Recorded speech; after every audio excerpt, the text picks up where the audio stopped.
Bom, queridos irmãos, queridos convidados, agora nós vamos ao batismo propriamente dito. O batismo é uma das ordenanças de Jesus. Jesus nos deixou duas ordenanças. O batismo, que o próprio Jesus submeteu a ele, sendo batizado por João Batista, e a ceia do Senhor. E tanto uma ordenança quanto a outra têm significados eternos. O batismo significa o sepultamento, a morte, a renúncia de uma antiga vida, de uma vida marcada por pecado, de uma vida marcada por distanciamento de Deus, de uma vida marcada por estar sendo direcionada à perdição eterna, porque é isso que a Bíblia diz, e o nascimento de uma nova vida, uma vida agora direcionada por Deus, por Jesus, através do Santo Espírito do Senhor.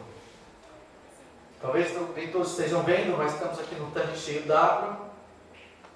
Talvez por motivo de um pequeno vazamento que surgiu aqui, não foi cheio, foi completo. Mas os irmãos, todos verão que as irmãs sairão daqui molhadas o corpo todo, e quando eu sair também. Assim como aconteceu com Jesus no Rio Jordão, sendo batizado. A vontade de Deus é que todos nós tenhamos uma nova vida. O mundo anda perdido, porque cada um tenta levar a sua vida conforme aquilo que acha certo. Um acha certo uma coisa, o outro acha certo outra coisa, e às vezes são coisas completamente opostas, diferentes. E todos nós somos marcados por imperfeições. E quem pode garantir-se estar certo nos seus caminhos, nas suas direções, nas suas decisões? Por isso que nos rendemos a Jesus, a Deus. A Bíblia vai dizer, através dos profetas do Senhor, que os pensamentos do Senhor são diferentes dos nossos, que os caminhos do Senhor são diferentes dos nossos.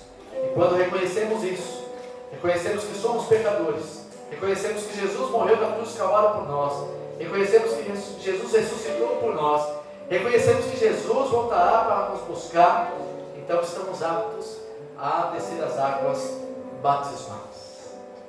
Nós não batizamos crianças, nós evangélicos, porque entendemos que a Bíblia prega um batismo de arrependimento, sobre o que falarei mais adiante. E para se arrepender dos seus pecados, a pessoa já tem que ter uma certa idade. Nós aqui nos batizamos por pelo menos 10 anos de idade. E aí está consciente de tomar essa decisão de livre e espontânea vontade. E foi isso que essas nossas 3 irmãs fizeram ao longo desse tempo e reafirmaram isso diante da Igreja do Senhor no domingo próximo passado.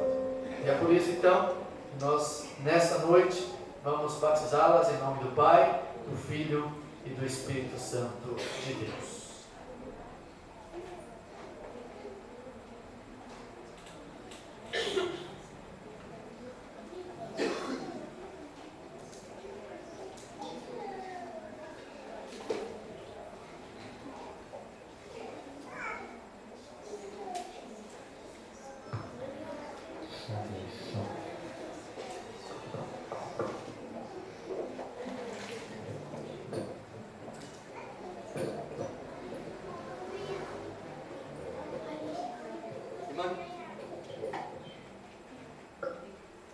Irmã Casey, a irmã crê em Jesus como seu único e suficiente Salvador, mediante a sua pública profissão de fé. Eu, como ministro do Evangelho e autorizado por sua igreja, te batizo em nome do Pai, do Filho e do Espírito Santo de Deus.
Irmã Beatriz, a irmã crê em Jesus como seu único e suficiente Salvador, mediante a sua pública profissão de fé. Eu, como ministro do Evangelho e autorizado por sua igreja, a batizo agora em nome do Pai, do Filho e do Espírito Santo de Deus. Amém.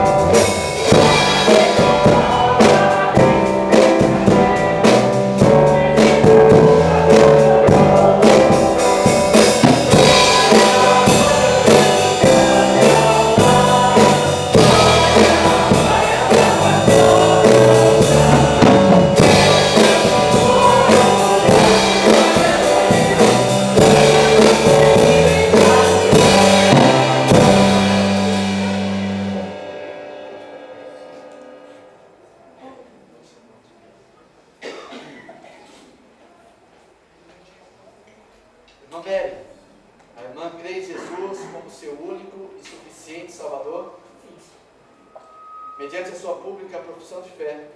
Eu, como ministro do Evangelho, autorizado por sua igreja, a batizo em nome do Pai, do Filho e do Espírito Santo de Deus.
Como todos puderam ver, é um gesto simples, mas de profundo significado.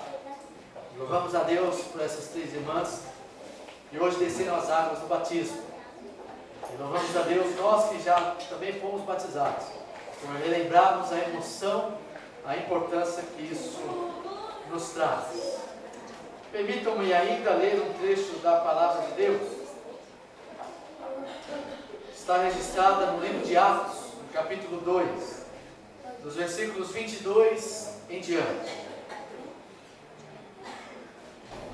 Atos dos Apóstolos, capítulo 2, versículos 22 e seguintes.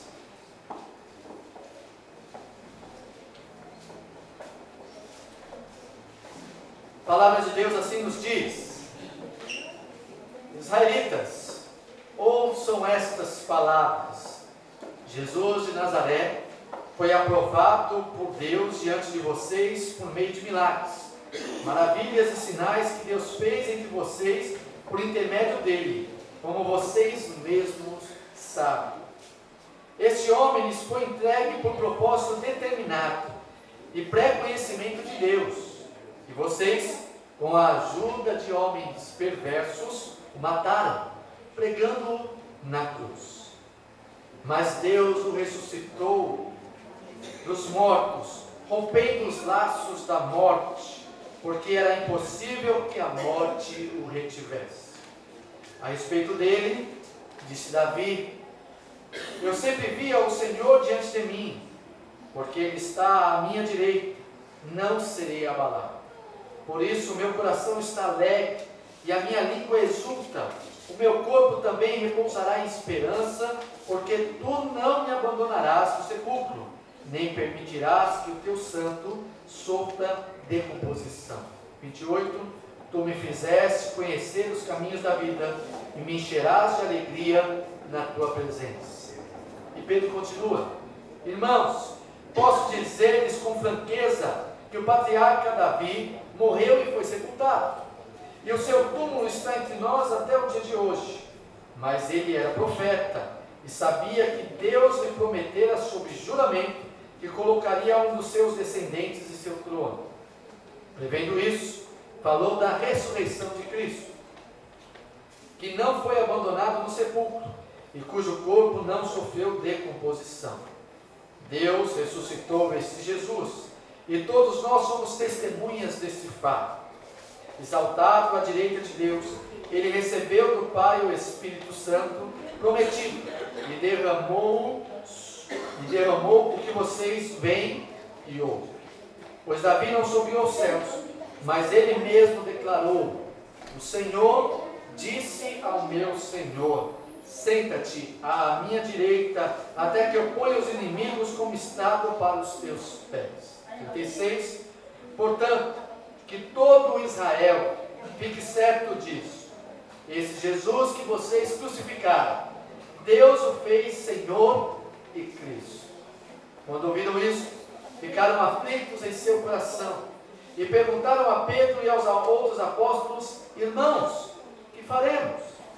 Pedro respondeu: arrependam-se e cada um de vocês seja batizado em nome de Jesus Cristo para perdão dos seus pecados, e receberão o dom do Espírito Santo, pois a promessa é para vocês, para os seus filhos e para os que estão longe, e para todos quantos o Senhor nosso Deus chamar.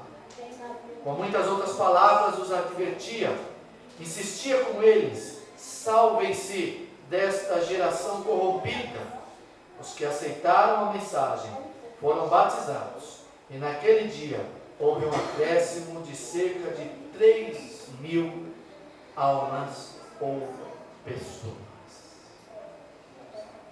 Esse fato histórico aconteceu há cerca de 2.000 anos atrás, bastante tempo.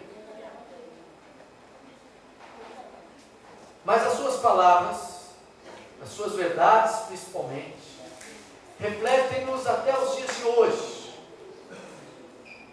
Assim como no nosso tempo, as pessoas daquele tempo também viviam perdidas. Você pode dizer assim: pastor, mas eu não entendo que eu esteja perdido. Eu não entendo que o mundo esteja perdido. Pode ser. Mas eu o convido a fazer uma breve análise sobre como está o mundo hoje. Guerras, violência, desamor, ou ódio, melhor dizendo, sonhos apagados, perspectivas, às vezes, das piores possíveis. Temos uma tecnologia hoje das mais avançadas, recursos financeiros. Basta nos ouvir um rádio acerca das notícias sobre o Brasil ou do mundo, falando sobre corrupção, e quando antigamente falavam de milhares de reais, hoje falam de milhões, quando não, de desvio de bilhões de reais. Então temos dinheiro no mundo, temos recursos tecnológicos no mundo, contudo, o mundo cada vez mais caminha para o caos. Falta-nos alguma coisa, precisamos admitir. Foi justamente isso que o apóstolo Pedro, que fala-nos nas palavras que foram escritas aqui no texto de Atos capítulo 2, disse às pessoas daquele tempo. Deus resolveu o nosso problema, enviando Jesus para que morresse em nosso lugar, enviando Jesus para que Ele ressuscitasse, provando para nós que existe uma nova vida, que existe uma nova esperança, que existe um novo tempo, que Deus preparou para todos quantos aceitarem a Jesus como seu único e suficiente Salvador. Não por acaso, há muito tempo, nós dizemos e dizemos com propriedade: a esperança para o mundo só há uma, e é Jesus Cristo, o Filho de Deus. Amém? Amém. Não há outra esperança. Quantas vezes nos decepcionamos com governantes que nós, com muito empenho, com muita certeza, às vezes votamos e tempos depois nos decepcionamos com eles? Quantas incertezas nos cercam? Mas a Bíblia nos fala que nós, pobres pecadores e mortais, podemos ter uma esperança garantida em nosso coração quando aceitamos a Jesus como nosso Salvador. Para isso, são precisos 2 passos. Primeiro, reconhecer-se como pecador, reconhecer-se como falho, reconhecer-se como aquele que é incapaz de conduzir a sua própria vida. Talvez você diga: não, pastor, eu posso conduzir sim a minha vida. Eu digo para você que isso talvez seja uma mera ilusão. Quantas vezes você já foi para a cama na sua casa, tentando ter uma noite de repouso, e por conta de tantas dificuldades, problemas, sequer conseguiu dormir? Isso prova que nós, por nós mesmos, somos incapazes de conduzir a nossa própria vida com certeza, com garantia, com fé e com esperança. Precisamos de alguém. Às vezes recorremos a um amigo, a um familiar, conversamos com ele, depositamos nele a nossa confiança, mas ele também nos decepciona, porque é humano como nós. A quem recorrer? A Bíblia vai dizer aqui também no livro de Atos: nenhum nome há dado aos homens pelos quais eles possam ser salvos nos céus e na terra, senão o nome de Jesus. Por isso, o apóstolo Pedro, pregando lá aqueles israelitas em Jerusalém naquela ocasião, e eu pregando a vocês aqui nessa noite, digo: arrependam-se dos seus pecados, reconheçam-se pecadores, necessitados da glória divina. Esse é o primeiro passo. E o segundo passo é um passo de humildade. Você já deve ter convivido com pessoas que careciam da sua ajuda, que careciam do seu apoio, que careciam de alguma coisa que você pudesse lhe dar, apoiar. Mas mesmo necessitada, a pessoa disse: não, eu não quero. Essa igreja faz um trabalho muito especial com moradores de rua. E não são poucas as vezes que oferecemos aos moradores de rua, alguns deles, a sua maioria, infelizmente, viciados, tanto em drogas como no álcool, e oferecemos ajuda e eles dizem: não, eu não quero. Às vezes somos assim com Deus também. Reconhecemos que precisamos de ajuda, reconhecemos que somos imperfeitos, que temos tantas dúvidas, tantos problemas, mas não damos os braços ou o braço a torcer para Deus, para dizer: Senhor, eu preciso de Ti. Por isso é preciso o segundo passo, que é a humildade. Humildade de dizer ao Senhor: Deus, conduza a minha vida. Deus, me dê sabedoria. Deus, me dê os seus mandamentos. Deus, me dê as suas diretrizes, para que eu faça da minha vida aquilo que está dentro da sua vontade. Você não é perfeito. Eu não sou perfeito. Mas Deus é. Amém? Amém. Eu tenho muitas dúvidas. Você tem muitas dúvidas. Eu tenho muitas fraquezas. Você também tem muitas fraquezas. Mas Deus não as tem. Eu erro muito. E acredito que você também entenda que erre muito também. Mas Deus jamais erra.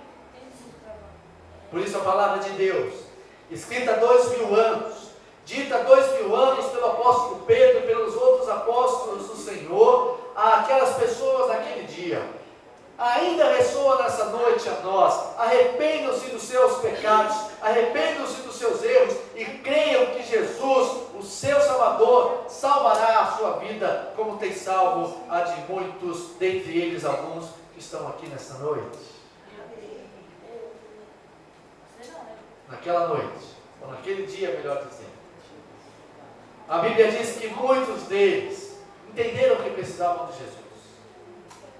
Deram esses 2 passos, arrependeram-se dos seus pecados e disseram: nós precisamos de Jesus. Porque alguns perguntaram: irmãos, então o que nós devemos fazer?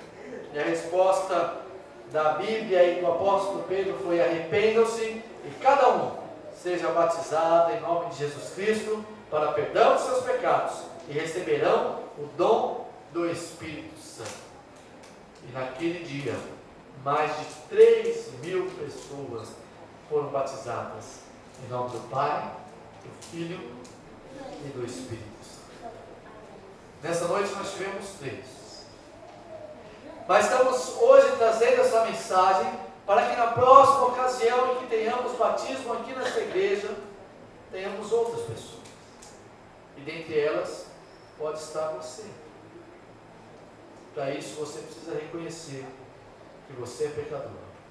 E não é vergonha nenhuma reconhecer isso. Eu reconheci, essas 3 irmãs se reconheceram pecadores.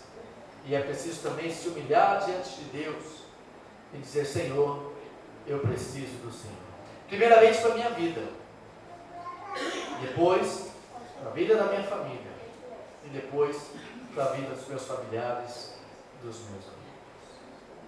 E eu pergunto para você nessa noite, se tocado pelo Espírito Santo de Deus, você também não queira dar esse passo de fé.